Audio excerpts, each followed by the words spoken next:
Okay, now it's recording. So, like I said, kind of last minute change to the schedule today. I was having conversations earlier with, I can't remember who it was now, but it was about kind of dealing with contractors, managing contractors. And so, kind of last minute, I put something together, threw out some questions on ChatGPT, been practicing using ChatGPT, kind of making presentations in Gamma, and trying to learn those systems a little bit. So I put together a little presentation, and I basically asked. Let me share my screen here. I basically asked ChatGPT for the best common practices to work with general contractors as a real estate investor, and this is what it came up with. And so I'm interested to kind of hear, from you guys, your take on some of these suggestions, and see what you've done, what you haven't done. I'll kind of share some experience of my own as well. You guys go with that? Can you guys see my screen? Okay. All right. So first, talking about selecting contractors. This for us was really hard. We were constantly trying to find new contractors, and I do agree with this statement of don't select contractors based on reliability. um, or based on reliability, not just price, because we did find often that lowest bids were typically the worst contractors, and it caused all kinds of problems. A few things that it recommends: check recent similar project references.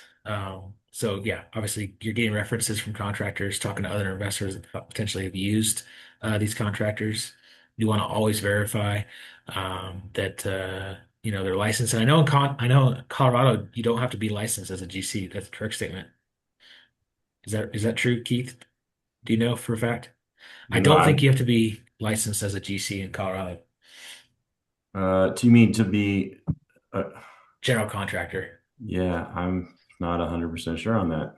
Yeah, I don't think you are, but that will be, state I dependent, think you just need location. to have like one license or something, like any one license. That someone was telling me about that. Yeah, yeah, it depends on the state, but you definitely want to make sure that they have insurance, and obviously you want to just get as much information as you possibly can about these contractors. Um, This says confirm that they have dedicated project management staff and not just crews. Now that's going to obviously be for like bigger projects. If you're doing like single family houses, they're, the general contractor was the project management for anything that we were running, and then they had all their kind of minions. They had all their crews that they would run. It says review schedule performance history on past jobs. I think that's absolutely a true statement. Again, you kind of want to get references. You want to get past jobs. Maybe even if you get addresses so you can go and look at some of the jobs that they've done to see their quality of work. I think that would be a really good thing to do and important as well. And then I like this last one too. How many projects are you currently managing? Just to see like, are they overloaded? Do they have too much stuff going on? Because that could be an issue too. Keith, I know you said just right before our recording you were trying to manage a bunch of contractors on different houses at different same time. Like, how's that been going? It's rough. I mean, they're saying they're going to be there today. This is an example. Just got off the phone with one of the contractors who was supposed to start today, but they're working on someone else's job and they're not going to be able to start till tomorrow now. And that just like throws everything off. Um, I mean, my experience has always been like be extremely conservative when, if you're working with a client or anyone else or even yourself, just be real conservative with all your timelines because they are going to slip. Contractors aren't going to show up on time. It's going to take them, twice as long as they say it's going to take, and they're always going to quote it low, too low, and they're going to surprise you. Like I have one contractor just said today, "Hey, I need 3 more boxes of LVP," and I'm like, "What? Where did this come from?" So it's just like you just always have to be ready. Yeah, and that's a great point. We used to actually sit with the contractors and have them give us their timeline and their budget, and then we would actually in the scope of work increase that. by 10 to 15%, Smart. just to give that buffer zone. Um, and yeah, you're right there. It always gets delayed. Yeah. Michael, any experience different or similar to kind of these suggestions? Kind of on your bigger projects? Uh, yeah, I mean, I think if anything, definitely trying to manage workload with them. I mean, I think there was actually one guy that was doing our kitchen a couple years back. Um, and I mean, the guy literally ghosted us for like 3 months. And then he's like, "Oh yeah, I was working on something else." I was like, "Were you ever going to tell us that?" So little basic things where it's like it's really just easy to communicate. You could tell us you were working on something else versus just ghosting us. Like so, that was Yeah, not the greatest experience. yeah, totally. Yeah, Yeah, or they tell you like literally, I'm looking at a text message from yesterday where they're like, um, "Oh, it's going to be $600 more now for the counters," and it's just like, where did that come from? And it's just like they're just throwing, oh yeah, and they're all the material costs, and I'm like, well, you gave me the material costs, a week ago, and you even gave me a quote. So what happened? It's these little things they drive me crazy. Yeah. yeah, man. Well, slide two is use detailed written scope of work. Budget overruns often occur because scope is unclear. Um, Principle here is if you have a clear scope, then you have fewer disputes and you have less change orders. Yes. So yeah, I mean, before it even starts, right? Best practices provide light item scopes for every trade, right? You have electrical, plumbing, framing, all the things. You have scopes for it. Material specifications. Keith, you just said it. Like, no kidding. Get actual specifications. Home Depot, the number, like the type, the price point, like all that stuff. So we're like, it's completely clear about what you're using. A Yep. list of all the fixtures, the flooring, the paint types, like create a no kidding like list spreadsheet of everything that you're going to be using. Define who's responsible for permits, dumpsters, cleanups, and inspections. That's huge. Um, we were always ordering the dumpsters. We were doing permits. We, as in like the owners, running the business. But I would say a lot of that could be done by the general contractor, especially like on the bigger like commercial jobs. And then, yeah, attach plans and specifications to the contract. So yeah, anything there, anything to add, you guys?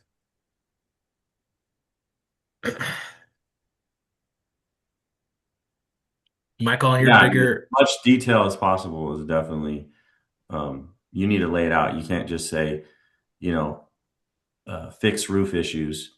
You need to spell out exactly what roof issues that they're fixing. yep.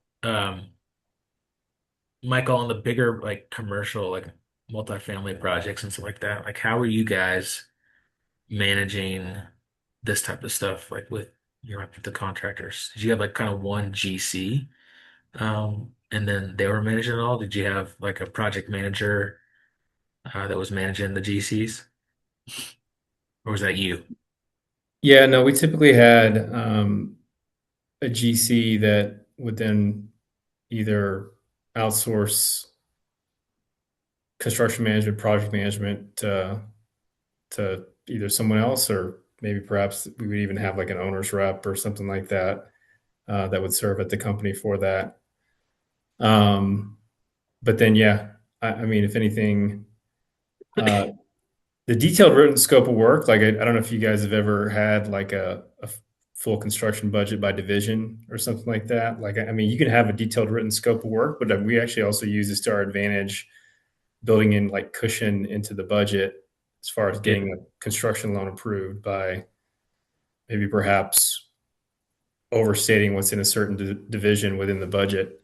Mm, So I think it work both ways, right? Like you can, I would say, financially engineer being able to get a bigger construction loan by having just a high budgetary estimate for a division line item in a budget. But that's one way to kind of work through things.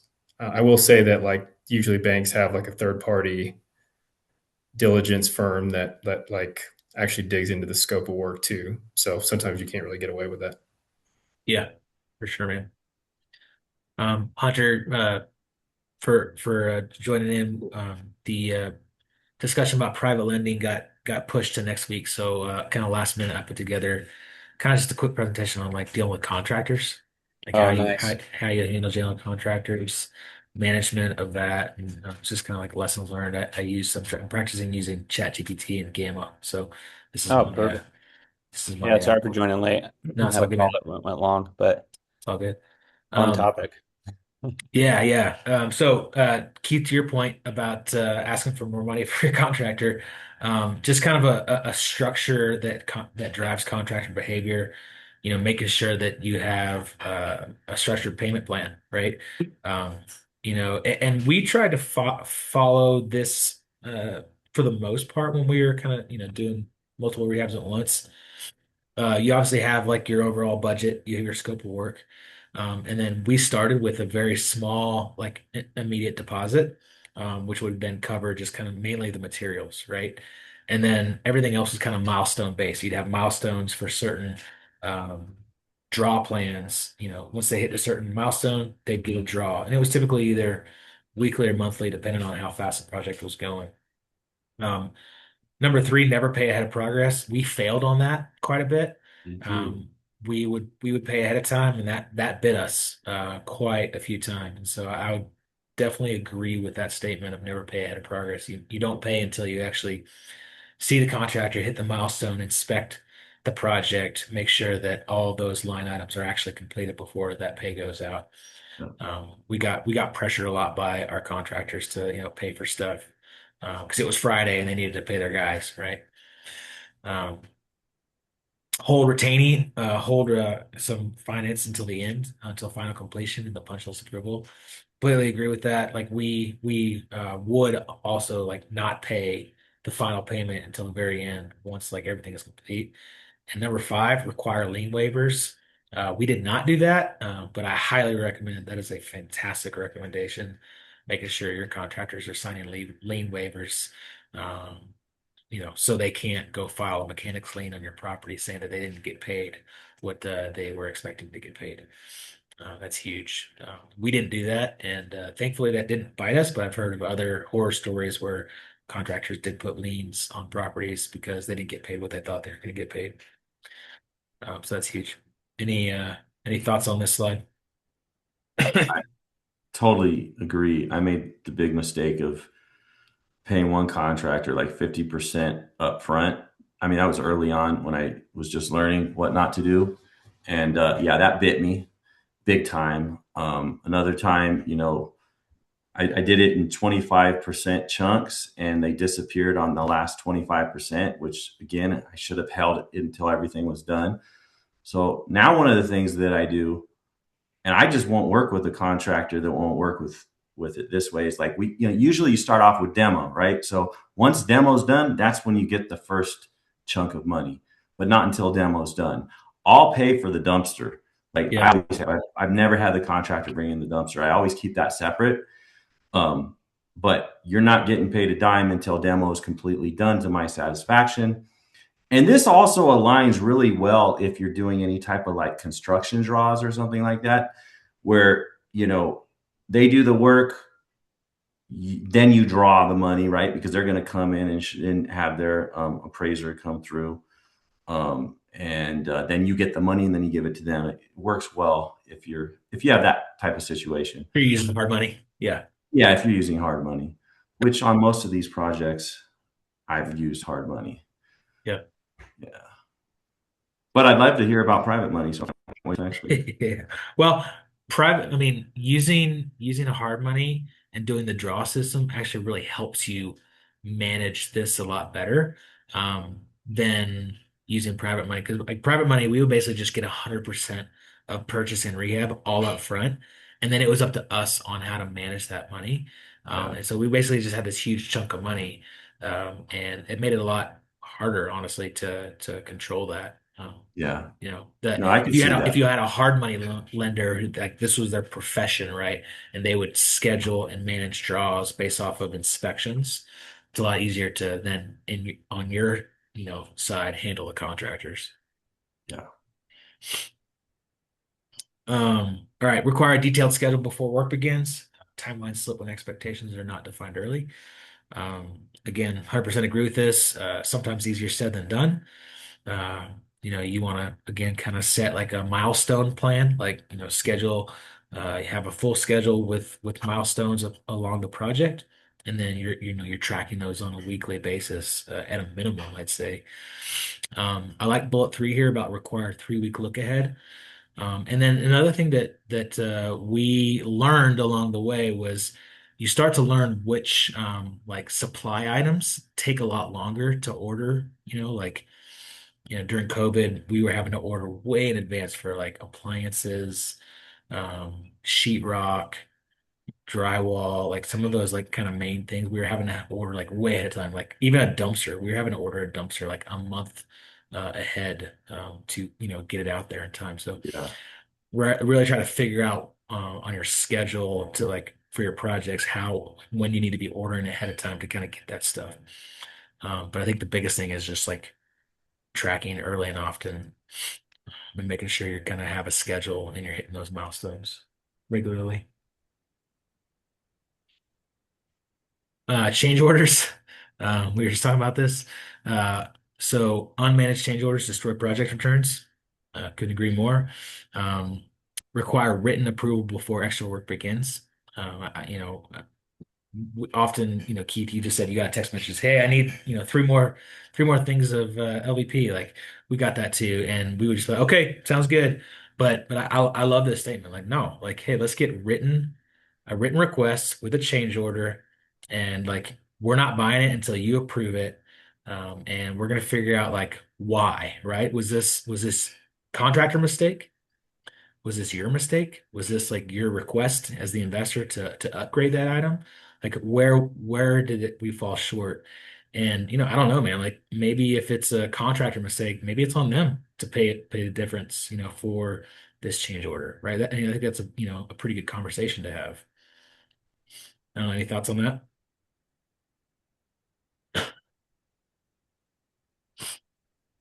So Keith, when your contractor said I need three more things of LVP, were you just like, okay, sounds good?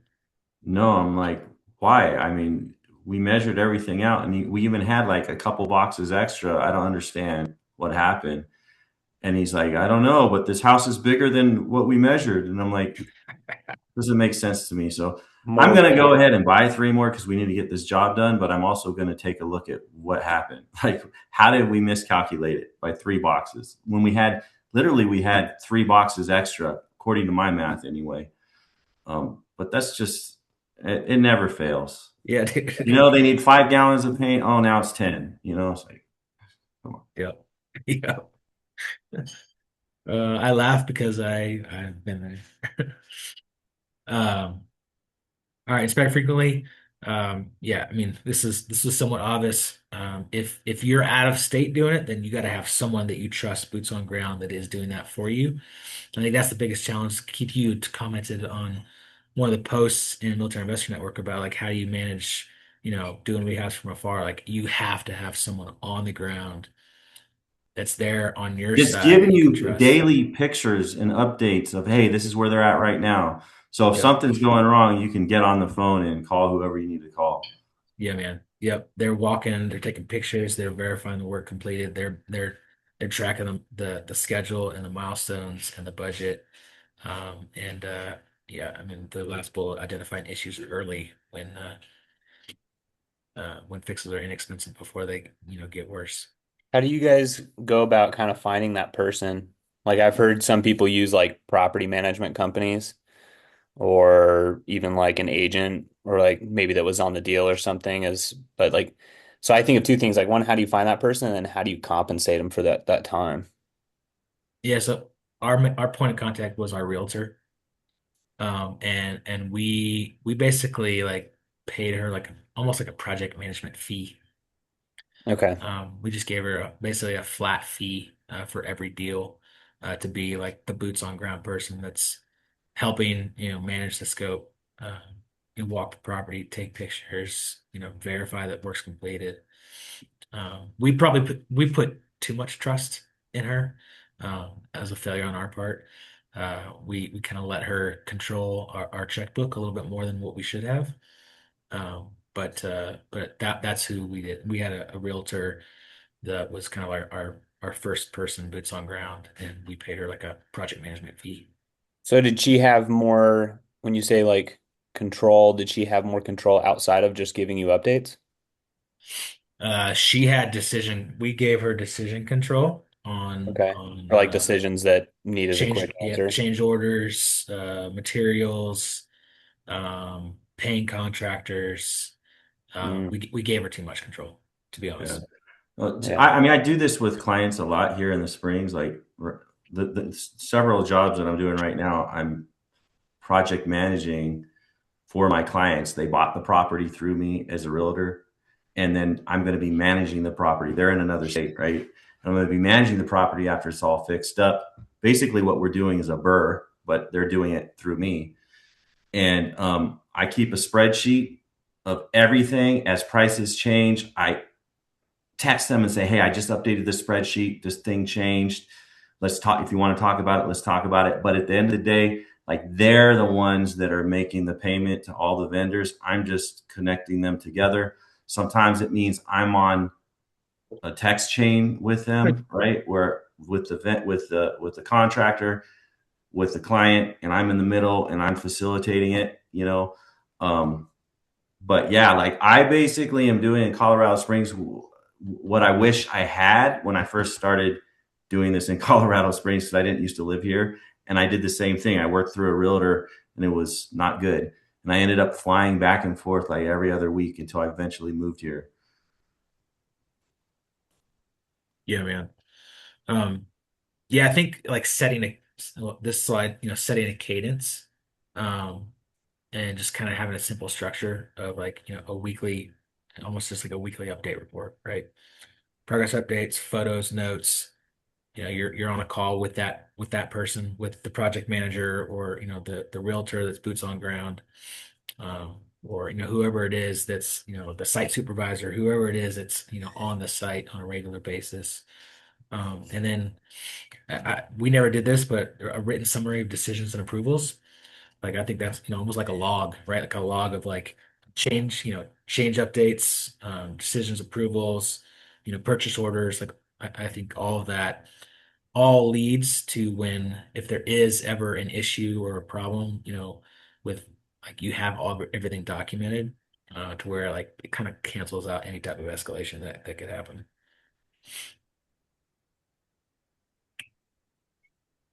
Um, yeah, building long-term contractor relations. They eventually kind of become your partners. So, we had about three crews that we kept busy all the time, and yeah, we had consistent relationships with them. To be an investor and keep those contractors around, got to pay them properly and pay them well, especially when they're on time and on target. You try to keep them busy. Well, I will say a caveat to that is at some point we were trying to do deals to keep our contractors busy, and that's a failure. You should be trying to do deals, especially if you're just trying to do deals to do deals when they might not pencil out, properly, just to keep your contractor busy. Um, going back and looking on some of the things that we, learned the hard way, I think that was one of our biggest ones was we were trying to do deals just to keep our contractors busy instead of like maintaining our bottom line. You mean just Because making sure that you had them on a leash, basically? we were constantly trying to get more deals. Yeah, we were trying to constantly have more deals in the pipeline so they would stay. What's that? You cut out for a second. Oh no, it was a glitch. I didn't say anything. Oh, okay. Yeah, we were basically we were kind of trying to keep deals in the pipeline just so we would keep our contractors busy. And some of those deals weren't great deals. And what would happen is our contractors would have all their minions do all the like easy stuff, the demo and all the easy stuff, and then it would take forever for them to actually do the finishing touches. So we'd have all these projects through like phase 3 of the project, and then they would all like wait because the finalized stuff would have to be done by the main contractor, and he would get Yeah. like so busy doing all the other stuff. Oh, Hmm. All right, we're getting to our timeline here, but last one here. I think this is kind of just the biggest principle. Successful investors manage their contractors by controlling three drivers: scope clarity, making sure that you have a solid scope of work with a timeline and a budget that you can track. Draw discipline. You're protecting your cash flow and your budget based off of being, disciplined in, overcharges and draws, and then scheduling accountability, making sure that, you're on time, you're on budget, you're on schedule, tracking, on a regular basis at a cadence meeting to hit milestones. And when you manage all three of those, I think you're going to have a pretty successful job managing contractors in any situation, single family, multifamily, commercial, out of state, in state, just in general.